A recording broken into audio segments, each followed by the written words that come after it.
Hi hello నమస్తే. నేను journalist Bharat శక్తి ఈ పత్రికలో ఇవాళ మనకి ఒక ఆర్టికల్ కనిపిస్తుంది. నమిస్త్రీ నమిస్త్రీ అక్రమ సామ్రాజ్యం, అటవీ భూమిలో అక్రమ సామ్రాజ్యం. వీళ్ళు అనుమతులు తీసుకుంది ఒక దగ్గర, వీళ్ళ సర్వే నెంబర్ ఉంది ఇంకో దగ్గర, కానీ నిర్మాణాలు చేపడుతుంది మాత్రం మరో దగ్గర.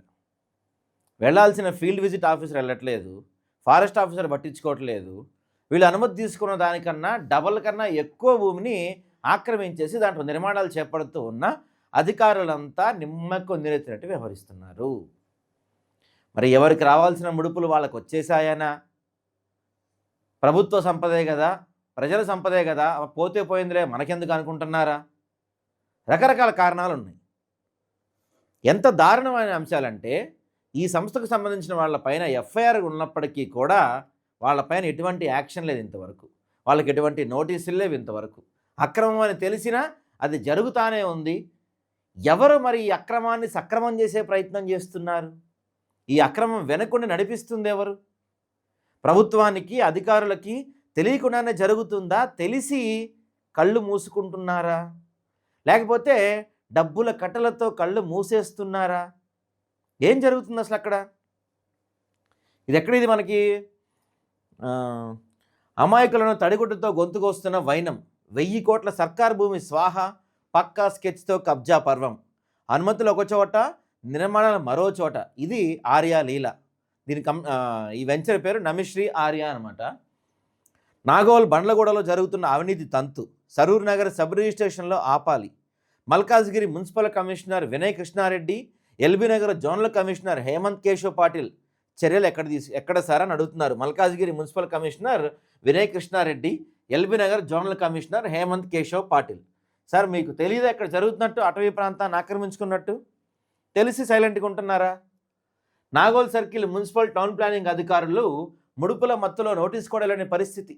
పత్తా లేని స్థానిక ఫారెస్ట్ ఆఫీసర్, రంగారెడ్డి జిల్లా కలెక్టర్, నిఘా విభాగాలు, హైడ్రా, రంగనాథ్ దృష్టి సారించి ఈ అవినీతితో ఆపాలని స్థానికులు డిమాండ్ చేస్తున్నారు. మున్సిపల్ శాఖ మార్చులు సీఎం రేవంత్ రెడ్డి గారు కూడా దృష్టి సారించారు. ఎందుకంటే ఇది చిన్న చితకది కాదండి, అటవీ సంపద. అటవీ సంపద అంటే ప్రజల సంపద. ప్రజల సంపదని ఇష్టానుసారంగా దోచుకుంటూ వెళ్ళిపోతున్నారు. దానికి సపోర్ట్ చేస్తున్న అధికారులంతా కూడా కళ్ళ ముందు కనపడుతున్న అధికారులు చర్యలు తీసుకోవటం లేదు. ఫీల్డ్ విజిట్ చేయాల్సిన అధికారులు ఎందుకు ఫీల్డ్ విజిట్ చేయకుండా పర్మిషన్ ఇచ్చారు? తెలుస్తుంది కదా. ఇప్పుడు నమిశ్రీ వాళ్ళు పర్మిషన్ తీసుకుంది ఎక్కడ, కడుతుంది ఎక్కడ, ఆ కడతన ప్రాంతం ఏ పరిధికి ఎందుకు వస్తుంది అని ఫీల్డ్ విజిట్ చేయాలి కదా. ఎంతో శక్తివంతమైన బలమైన హైడ్రా లాంటి వ్యవస్థలు తీసుకొచ్చినప్పటికీ కూడా ఇలాంటి అక్రమాలు ఇంకా జరుగుతూనే ఉన్నాయంటే ఎవరి అండదండలతో జరుగుతున్నాయి అవన్నీ కూడా? ప్రజలందరూ మాట్లాడుకుంటున్నారు దీని గురించి, ప్రజలందరూ డిస్కషన్. మామూలు సామాన్యులు ఒక ఫుట్పాత్ మీద చిన్న గుడిసేసుకుంటేనే బుల్డోజర్లు వేసుకొచ్చి పడేస్తున్న ఈ ప్రభుత్వ హయాంలో మరి బడా బాబులు ఇంత పెద్ద పెద్ద భారీ ప్రాజెక్టులు చేస్తున్నా కూడా ఎందుకని వాళ్ళపైన చర్యలు తీసుకోవటం లేదు? అందరూ ప్రజలు మొత్తం అడుగుతున్నారు దీని గురించి. ఒక అడవిలో వేటగాడు ఒక చిన్న గూడుగాడు కూడా అనుమతి పొందాడు. కానీ అడవి కాపలాదారులు కాసులు కక్కురితో కళ్ళు మూసుకోకపోవడంతో ఆ వేటగాడు అడవిలోని సింహంలా వాటా భూమిని కూడా ఆక్రమించి కోటలుగా కట్టేశాడు. అమాయక పక్షులని అది చూసి ఆ కోటలో గూళ్ళు కొనుక్కున్నాయి. తీరా రాజు తెలిసి కోటను కూల్చేయమంటే నష్టపోయింది పక్షులే కానీ జేబులు నింపుకున్న వేటగాడు, కాపలాదారుడు కాదు. దీంతో నీతి ఏందంటే అధికారుల అవినీతి ఆకలికి సామాన్యుల కష్టార్జితం బలిగాక తప్పదు. అంటే ఇక్కడ ఈ మొత్తం సినారియోలో వేటగాడు ఎవరు? ఈ నమిశ్రీ. కాపలా గాయాల్సింది ఎవరు? అధికారులు. ఇక్కడ పక్షులు ఎవరు? మనలాంటి వాళ్ళు, సామాన్య ప్రజలు. మనం ఏమనుకుంటాం, అరే దీంట్లో కొంచెం బాగున్నట్టు ఉన్నాయని చెప్పి మనం కొంటాం. కొన్న తర్వాత రేపటి రోజున ప్రభుత్వం వచ్చి అరే ఇదంతా అటవీ భూమిని కబ్జా చేసింది, దీన్ని కూల్చేయండి అందనుకో, నమిశ్రీ వాళ్ళు బాగానే ఉంటారు, అధికారులు బాగానే ఉంటారు. కొనుక్కున్న మనలాంటి వాళ్ళ పరిస్థితి ఏంటి? మనం చూసాం కదా, ఖమ్మం వెలుగుమట్లో భూదాన్ భూముల్లో ఇట్లానే ఎవరు అమ్మితే కొనుక్కున్న బాధితుల పరిస్థితి చూసాం కదా. మూసీ దగ్గర ఎదురుగా కడుతున్న మధురిడ్జ్ పార్క్లో కూడా పాపం వాళ్ళ పరిస్థితి చూసాం కదా. ఇట్లా ఎక్కడ కొనుక్కున్న వాళ్ళ పరిస్థితి కూడా రేపు అంతే. ఇవాళ బాగానే ఉండొచ్చు, రేపు బాగానే ఉండొచ్చు, ఒక 5 ఏళ్ళ తర్వాత, 10 ఏళ్ళ తర్వాత. ఇప్పుడు చెడు ఫాస్ట్గా వెళ్తుంది, నిజం కొంచెం లేట్ అవుద్ది కదా. అప్పుడు ఎవరన్నా వచ్చి కూల్ చేస్తే పరిస్థితి ఏంటి? కొనుక్కున్న వాళ్ళ పరిస్థితి. నమిశ్రీని నమ్మితే నట్టేట మునిగినట్టే అని ప్రజలందరూ కూడా మాట్లాడుకుంటారు. అప్పుడు లొకేషన్స్కి వచ్చేది నిర్మాణ అనుమతి పొందిందేమో సర్వే నెంబర్ 121లో, ఓకే.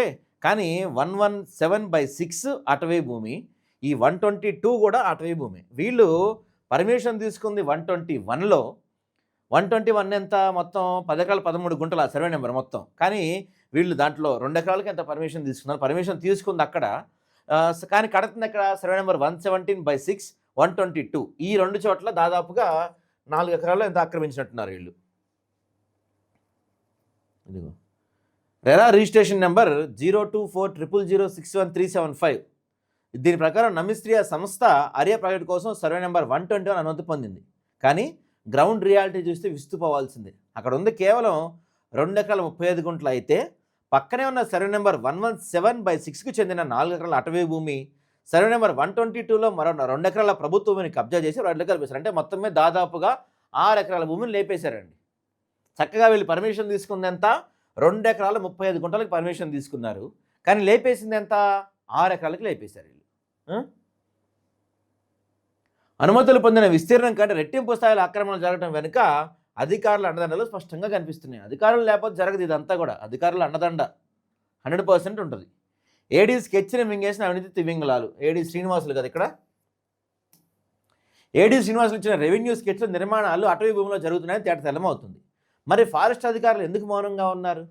నిబంధనల ప్రకారం ఫీల్డ్ విజిట్ చేయాల్సిన వాళ్ళు మరి ఎందుకు ఫీల్డ్ విజిట్ చేయకుండా అనుమతులు ఇచ్చేశారు నమిస్త్రీకి? నమిస్త్రీకి ఏమన్నా ప్రత్యేక చట్టాలు, ప్రత్యేక రాజ్యాంగం ఏమైనా రూపొందించారా? లేకపోతే వాళ్ళు మీకు ఏమైనా చుట్టాలైనా కూడా పర్మిషన్ ఇవ్వద్దు కదా, ఎందుకు ఇచ్చారు? వాళ్ళు ఇచ్చిన ముడుపుల మత్తులో మీకు అక్కడ ఏది అటవీ భూమో, ఏది ప్రభుత్వ భూమో, ఏది అనుమతులు తీసుకున్న భూమో కళ్ళకు కనపడలేదా? ప్రజలందరూ మాట్లాడుకుంటున్నారు బయట అక్కడ ఆ ప్రాంతానికి వెళ్తే. మనం వీళ్ళపైన ఆల్రెడీ ఎఫ్ఐఆర్ కూడా ఉంది. ఈ నమిస్త్రీకి సంబంధించిన వీళ్ళపైన సంస్థ ప్రతినిధులు అమరేందర్ రెడ్డి, ధర్మవీరపై ఇబ్రహీంపట్నం పిఎస్లో ఎఫ్ఐఆర్ ఫైల్ అయింది. ఎందుకు ఫైల్ అయింది? గతంలో ఒక ఫోర్జరీకి సంబంధించిన వ్యవహారంలో వీళ్ళపైన ఎఫ్ఐఆర్ ఉంది.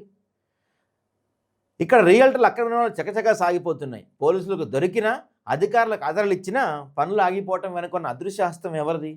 క్లియర్ ఎవిడెన్స్ ఇచ్చారు, అయినా కూడా వాళ్ళపైన ఎటువంటి చర్యలు తీసుకోవటంలా. Nagole circle DC Ravinder Reddy, town planning అధికారి మధు తీరుపై బాధితులు మండిపడుతున్నారు.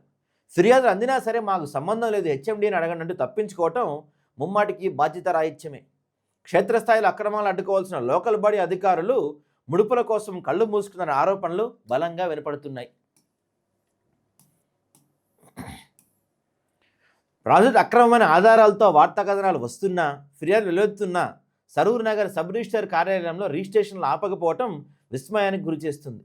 భారీగా చేతులు మారిన ముడుపుల వల్లే అక్రమ డాక్యుమెంట్ చట్టబద్ధత కల్పిస్తున్నారా? ప్రభుత్వ ఆదాయాన్ని గండికొట్టి ప్రైవేట్ వ్యక్తుల జేబులు నింపే దందాలో రిజిస్ట్రేషన్ శాఖ వాటా ఎంత? ప్రజలందరూ అడుగుతున్న క్వశ్చన్ అండి ఇది. రిజిస్ట్రేషన్ శాఖ వాటా ఎంత? మేము చెప్తుంది ఏంటంటే ప్రజలందరికీ కూడా మోసపోకండి. నమ్మి కొనే ముందు 1-2 సార్లు ఆలోచించుకోండి. నమ్మిశ్రీని నమ్మితే నట్టేట మునిగినట్టే. రేపు ప్రభుత్వం అనుమతులు రద్దు చేస్తే ప్లాట్ కొన్న వారి పరిస్థితి ఏంటి? ఎర్ర నిబంధనలు తుంగలో తొక్కి సాగుతున్న ఈ ప్రాజెక్టుకు బ్యాంక్ రుణాలు ఎలా ఇచ్చాయి? సామాన్యులు తడిగొట్టుతో గొంతుకొస్తున్న నమిస్త్రీ సంస్థ బాధితులకు జవాబుదారీ ఎవరు? మున్సిపల్ శాఖ మార్చులు సీఎం రేవంత్ రెడ్డి గారి అక్రమ సాంప్రదాయంపై దృష్టి సారించాలి. అవినీతి అధికారుల భరతం బట్టి ప్రభుత్వ భూమిని కాపాడాలని ప్రజలు కోరుతున్నారు. దీంట్లో ఫారెస్ట్ అధికారుల వాటా ఎంత, రెవెన్యూ అధికారుల వాటా ఎంత, వీళ్ళందరూ చూసినట్టు ఎలా పర్మిషన్ ఇచ్చారు? అసలు ఈ వెంచర్ మొత్తం కొంత ప్రభుత్వ భూమిలో, కొంత అటవీ భూముల్లో ఉన్నప్పటికీ కూడా దీనికి బ్యాంక్ లోన్లు ఎట్లా వస్తున్నాయి? ఇవన్నీ కూడా ప్రజలు ఆలోచించుకోవాలి ఒకసారి. ఎందుకంటే రేపటి రోజున వేరే ప్రభుత్వాలు వచ్చి పడేస్తాయంటే చేయగలిగింది ఏమీ లేదు, ఎవ్వరు అందుబాటులో ఉండరు. కాబట్టి 1-2 సార్లు ఆలోచించిన తర్వాతే అడుగులు వేస్తే మంచిది.